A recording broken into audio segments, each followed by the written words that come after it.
Hello to you out there in my audio world. This is Tony Denton coming to you again from the Phoenix, Arizona area on May 9th, 2018. It's about 7:30 this morning. It's in the low 70s outside and the sun is shining, and it's another beautiful day here, as happens practically every day in this area. Anyway, what we're doing now is actually part 2 of a series on Satan. It's kind of odd because the first part is the biblical Satan, part 1, the Hebrew Scriptures. Today, we're doing the biblical Satan, part 2, the Greek Scriptures. So the first one was on the Old Testament and passages about Satan. And today we're doing a New Testament talking about Satan. So I need you to go back and listen to or read the PDF on asightforthelord.com called The Biblical Satan Part 1, The Hebrew Scriptures. That is Satan in the Old Testament first, if you haven't done that before you listen to this one today or read the PDF for this one today. As mentioned in Part 1 of this two-part series, modern day dictionaries define Satan as a singular spiritual being, the foe of God and man. But how factual is this?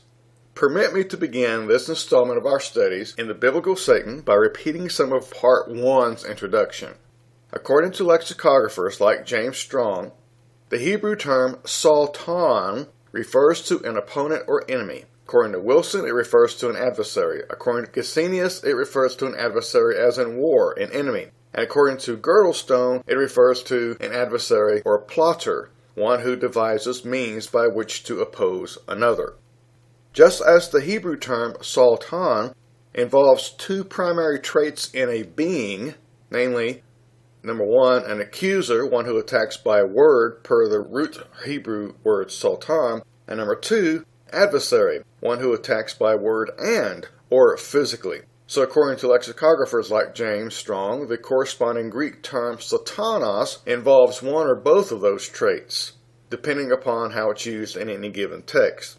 And as we noticed in Part 1, accusers and adversaries would include A, persecutors, those who, with hostile motives, prowl around like private investigators or police detectives in search of evidence to use against others, and B, prosecutors, who sometimes even act out as executors. So persecutors and prosecutors. We might say then that Satanas is an enemy adversary, a prowler plotter, and accuser prosecutor, with the desire of even being the executor. So no wonder lawyers, especially prosecuting attorneys, are looked down upon so much. They're Satan. Anyway, does this remind you of anything in the life of Jesus? Any incident? Passages? How about these two? In Luke chapter 11, 53 and 54, we read that the scribes and the Pharisees began to cross-examine Jesus about many things, seeking to catch him in something that they might accuse him. Wow. Those two verses, I skipped a few phrases here and there just to shorten it, but look at those two verses. They define the Satana of the New Testament. And the Satana period. That is a pretty good biblical definition. The scribes and the Pharisees began to cross-examine Jesus about many things, seeking to catch him in something that they might accuse him. And then, of course, they take him to the prosecutor, and so on. Let's go to a second passage, John 7, 19 through 30. Again, skipping a few phrases here and there. Jesus asked in verse 19, "Why do you seek to kill me?" To which some of the audience replied in verse 20, "Who's seeking to kill you?" Moments later in verse 25 we read, "Then some said, 'Is this not he whom they seek to kill?' Then more moments later in verse 30 we read, "Then they sought to take him, but no one ended up laying a hand on him because his hour hadn't yet come." So Luke 11 and John 7, they go together hand in hand. You have those who are cross-examining him, who are trying to catch him in something, who want to accuse him of something, and in John chapter 7, they're wanting to kill him. There it is. Who? Scribes, Pharisees, Sadducees, high priests, chief priests, and all of those. That's the context, at least, of those two passages. Anyway, in a previous study of the biblical Satan in Hebrew scriptures, the conclusion was actually quite clear that the Old Testament knew of no single or spiritual being who is the foe of both God and man. The Hebrew scriptures do not bear that out. So the question for us in this installment is whether or not the same holds true for the Satan in the Greek scriptures, the New Testament. In order for me to share what I believe to be the scriptural reply to this question, I simply won't be able to touch on every passage that mentions Satan and keep this in one lesson here. It's just too many. First thing that comes to mind when considering an answer to the question of whether the New Testament Satan is the same as concluded concerning the Old Testament Satan is that James Strong said the Greek Satan is of Hebrew origin, meaning that it's merely a transliteration of the Hebrew Sultan and thus refers to the same thing. So, just in case you haven't done so already, again, please read part 1 of this series, or listen to it, especially since the same people, Israel, are involved, and since the New Testament usage of such language is based in the Old Testament usage. Okay? Just look at the Bible as one book, about one people, over a few of their generations, using their language, talking to them about the same stuff. The Old Testament and New Testament are not two completely separate books that we can just chop in half and say that they are two different people, and if they were about completely different things. We know better than that, don't we? The New Testament, which is the fulfillment of the Old Testament, or the New Covenant is the fulfillment of the Old Covenant. Because of that, you cannot accurately interpret one apart from the other. Why is the New Covenant so small compared to the Old one? Because the New was constantly referring to the Old. If you need to find out more information about anything that's talked about in a specific context in the New Testament, you refer to the Old, because it'd be some verse that was referred to, and you'd go back to the Old to get the context. Anyway, that's been one of the biggest problems with Christians in our day and time in the Western world, is not knowing the Old Testament very well, myself included. I was raised not understanding the Old Testament very well. All we ever used it for was to tell some stories like Jonah and the whale and so on, and maybe find some way to make some sort of application to some moral or something, instead of looking at the Old Covenant as the entire basis of the New. Anyway, I'm getting too far off track here, but that's such an important point. I just can't seem to emphasize it enough. So just by that part of what I'm saying right now, that should be enough to tell us something about who the Satan of the New Testament is. The Satan of the New Testament is essentially the same as the Satan in the Old Testament, especially with a particular couple of passages in mind.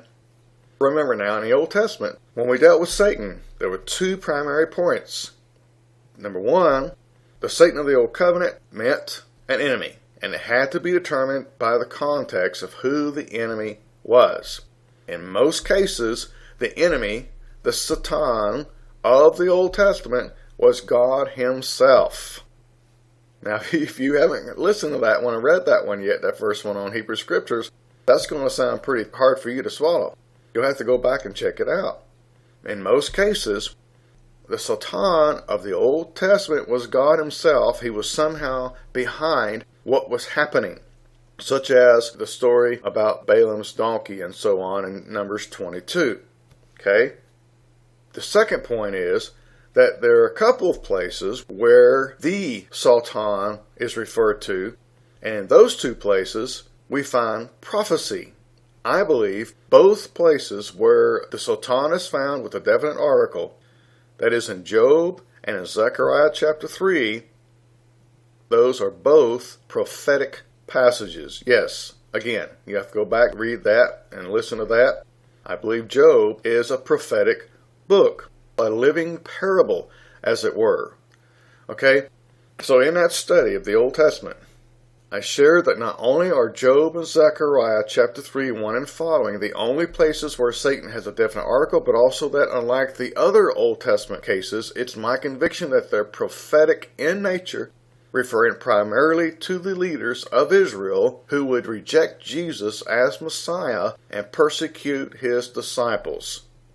Recall that I showed how Jude verse 9 is linked to Zechariah 3, 1 through 5, especially 2 and 3, and how that such coincides perfectly also with the connection between Zephaniah 3 and 1 Peter 5 verse 8, the whole business about the roaring lion or lions and so forth, how they're a reference to the Jewish people who rejected Jesus as Messiah. Okay? Those are two primary Old Covenant prophetic sections, and they deal with Satan and who the Satan was. And in Job, I believe we have the entire story, the history of Israel, and it's connected to Genesis chapters 1, 2, and even perhaps chapter 3. Big subject, but a fun one to look into. Now, I'm bringing this up here because since there are too many instances where Satanas and Diabolos is the Greek word for devil, where we get our word diabolical, because there are too many of those in the New Testament to consider them all, I want to establish that generally speaking, across the board, the enemy adversary of the New Testament equals the corporate body of Hebrew Jesus rejectors, especially their leaders, like the Herodians, the high priest, the chief priest, the Sanhedrin, Pharisees, scribes, Sadducees, and so on. Those are the main ones involved, but it refers in general to the entire system of Jewish people who rejected Jesus as Messiah. So before ever even considering that an instance of Satan or a devil is a reference to an esoteric, paranormal, wicked being created by God, it's my conviction that one should instead first, based on the Old Covenant use of Satan, automatically consider that such a word, Satan or devil, is used in an instance or paragraph or a verse is actually a reference to either the corporate body of rejectors of Jesus or to an individual leader such as the Jesus-rejecting high priest. If that doesn't and can't make sense in the context, then consider another type of enemy or adversary. For example, listen to Jesus as he addressed Peter in Mark chapter 8, 33, the last part of verse 33, after Peter spoke against Jesus having to die.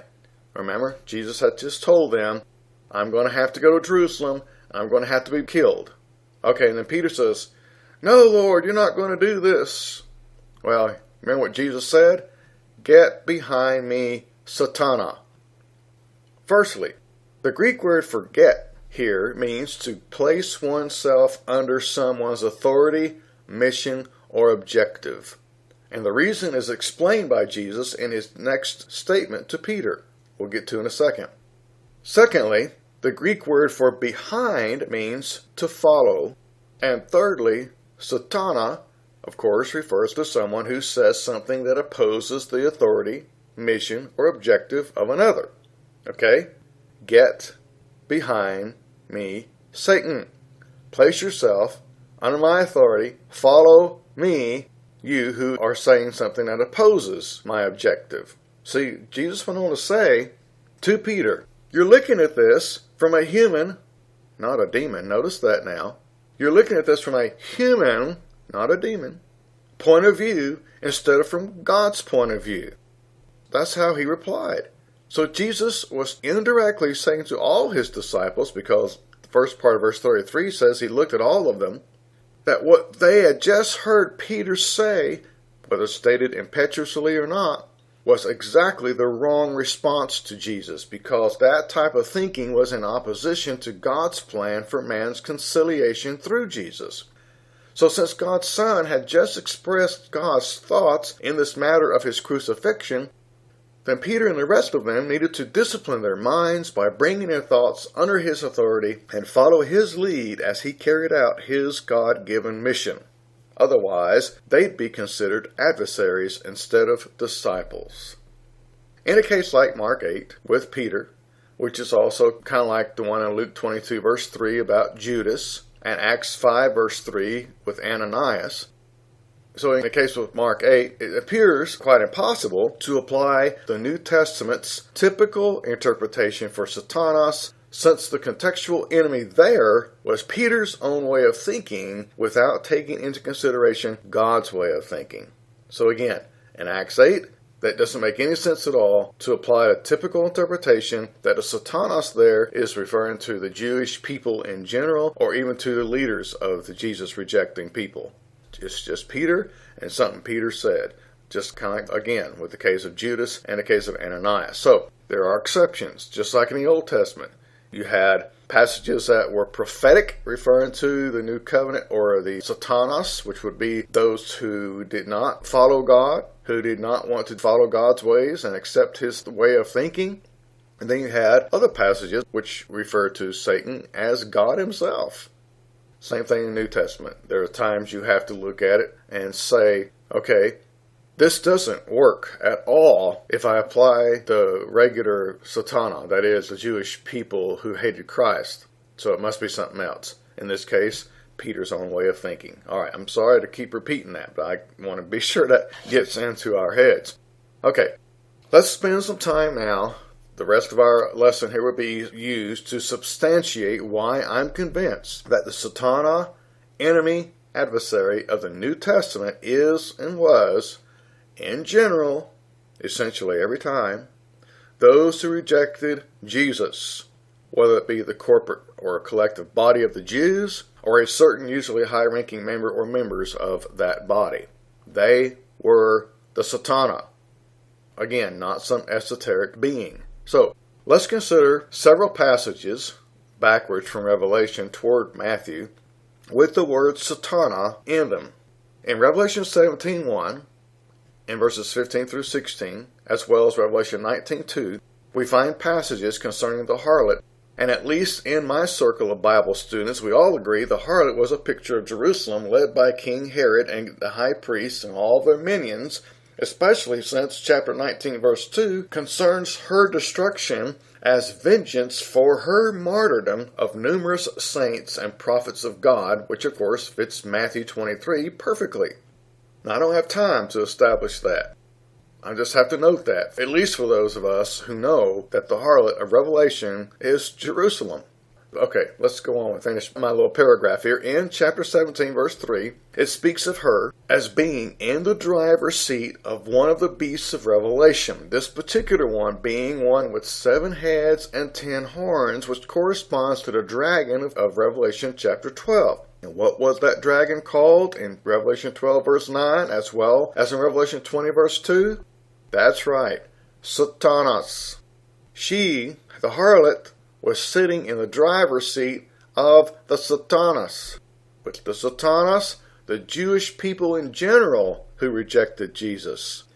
And the harlot was the head of that. She was the one driving it.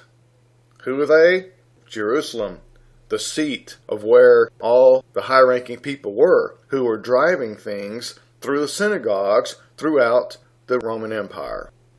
Okay, let's move on from Revelation chapters 20, 19, and 17 toward the first part of Revelation. In chapter 3, Jesus spoke to the church of Philadelphia of the assembly of the Satana who say they are Jews and are not. Wow, can't get much clearer than that. The assembly of the Satana were the Jews, those who at least believed they were Jews, but God was no longer accepting them. They were not true Israel. True Israel was to those who accepted Jesus as being the fulfillment of the prophecies of the Messiah. Moving again to chapter 2, also verse 9, he spoke to the church of Smyrna of those who say they are Jews and are not, but are rather merely an assembly of the Satana. Revelation chapter 2, verse 13, Jesus spoke to the church of Pergamos as being in the city of the seat of the Satana. And Acts 19, verse 10, related to Paul's third missionary journey when the church in Pergamos was established, speaks of Jews as living there. In 1 Thessalonians 2:18, Paul spoke of how that Satanas had prevented him from making it to Thessalonica. How? Well, Paul didn't specify in 1 Thessalonians 2 how that happened, but the scholars who've spent time studying the timelines of Paul's journeys indicate that he was probably referring to the incident in Acts 17:13 when, yes, the Jews again had created major problems for him. In 2 Corinthians 11, 14 and 15, Paul wrote that the Satana, or Satanas in the original, transforms himself into a messenger of light. So it's no great thing that his servants also transform themselves into ministers of righteousness, whose end will be according to their works. And not only did Paul indicate throughout that chapter, 2 Corinthians 11, that he had Jesus' rejectors in mind, especially in verse 22, but if you're an adherent to fulfilled prophecy, you also realize that the end to which Paul alluded here was in reference to Jerusalem's destruction, along with the leaders of the Jews who wanted every Christian dead. At least every Hebrew Christian, because they felt that the Hebrew Christians had betrayed their Hebrew roots by accepting Jesus. So look at all those passages we just talked about in Revelation.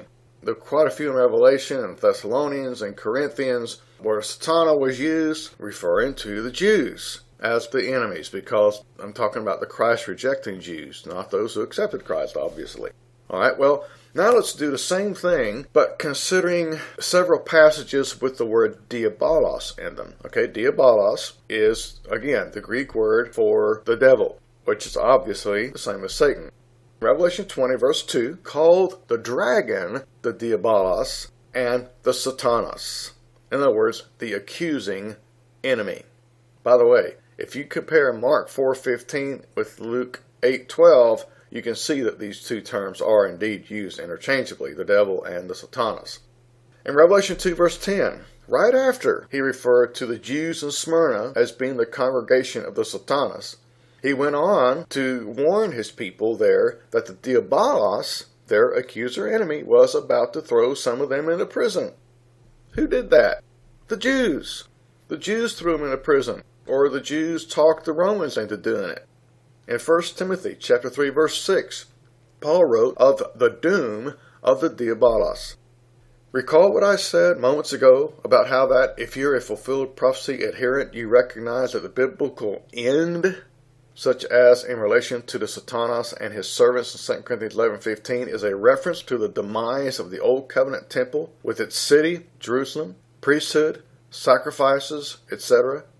Well, that's the same thing that was under consideration here in 1 Timothy 3, verse 6, when Paul wrote of the doom of the diabolos. Again, just another term for the Satanas. They were doomed because they were the Satanas, the diabolos of the Lord and his people. In Ephesians 6, verse 10, with its context of verses 11 through 21, Paul wrote of how they needed to be sure and put on the entire armor of God so that they'd be able to stand against the diabolos, or the diabolos. For reminiscent of Revelation 2, verse 10, those who comprised that accuser were those in religious, political power over them, which is why Paul referred to himself in verse 2 of Ephesians 6 concerning his own circumstance of being in chains. So compare the idea now of Ephesians 6, as I just mentioned, with Revelation 2 and verse 10. In Revelation 2, verse 10, you have the diabolos, the devil, the accuser, the enemy of the people of God, getting ready to throw them into prison. In Ephesians 6, Paul tried to encourage them to be prepared for that very same thing happening, because in verse 12, he referred to how the principalities and the powers and the rulers, who were they? The Jewish rulers, the Jewish Jesus-rejecting rulers. Those guys were the ones who were the devil of verse 11 of Ephesians 6. They had all sorts of wiles when it came to trying to figure out ways to hurt and kill Christians, the people of Jesus. Since Jesus was already dead, they had to do this to his people who were trying to continue his purpose, his mission, his objective. Incidentally, that should have been verse 22 of Ephesians 6, not verse 2 that I mentioned a moment ago, where Paul referred to himself as being in chains. So there you have that same concept of Revelation 2 and verse 10. All you have to do is read Acts chapters 21 through 28 to see information about Paul being in chains and who put him there. Who did it? The Jews. The Christ-rejecting Jews. Alright, in John 8:44, of whom or what did Jesus claim his rejecting Jewish audience were offsprings? Right, the diabolos. For a Jew to say someone was the son of someone in this sort of context was an idiom for saying that he either was that someone or at least a carbon copy of that someone. That's that verse where Jesus said, "You are of your father the devil." Strong words.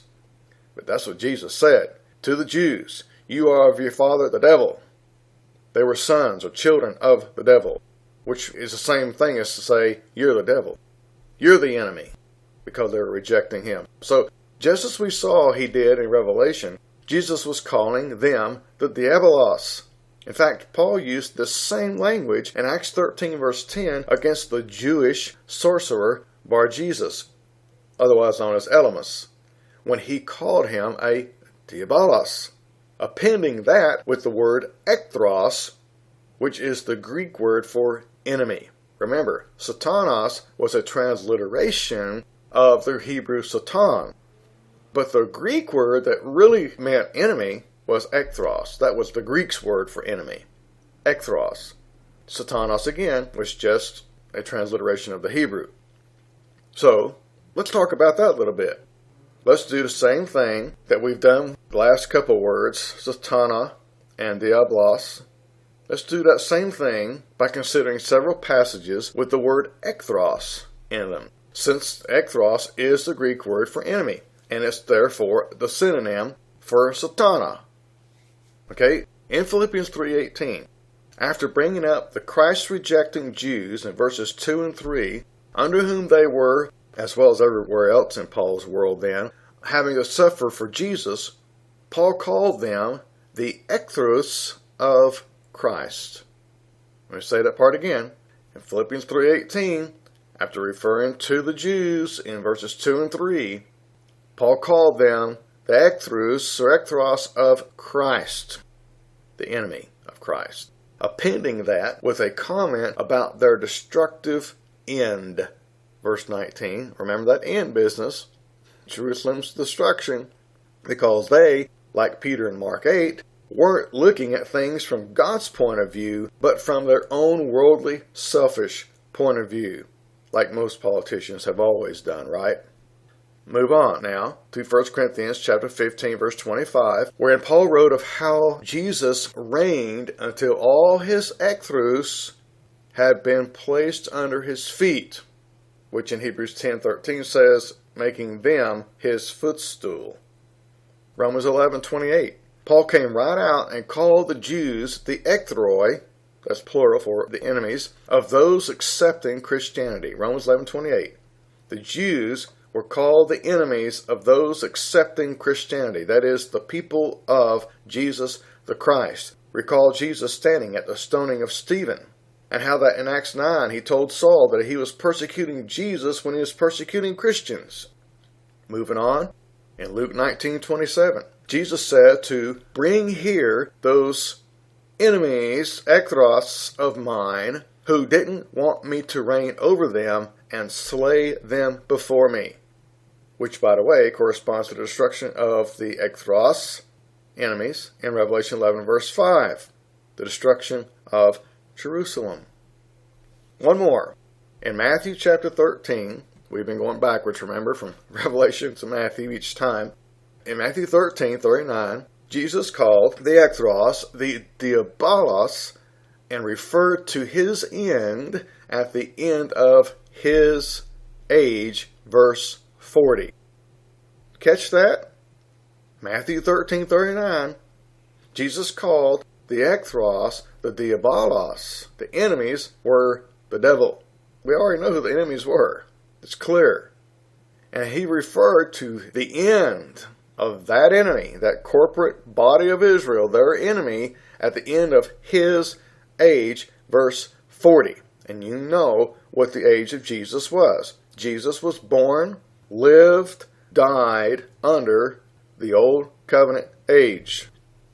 By the way, I have an entire study devoted to this parable in Matthew 13:36 through 43 on my website as well, where I establish who the enemy was. So I ask, what other verse besides Matthew 13:39 in its context could have better sustained and summed up my point in all of this? We have the enemy being the Christ-rejecting Jews, especially the leadership, the harlot over the dragon, and that her end would be at the end of the Old Covenant age, the age that Jesus was living in. Unless you think we're still in the Old Covenant age, and her end is still in our future, surely that doesn't make any sense to you. So, I hope all of this, at the very least, encourages you to first view every case of the Satanas, Diabolos, and even Ekthros from the point of view that the adversary of the entire New Testament times, in general, was the corporate, collective body of the Christ-rejecting Jewish people, especially their leaders.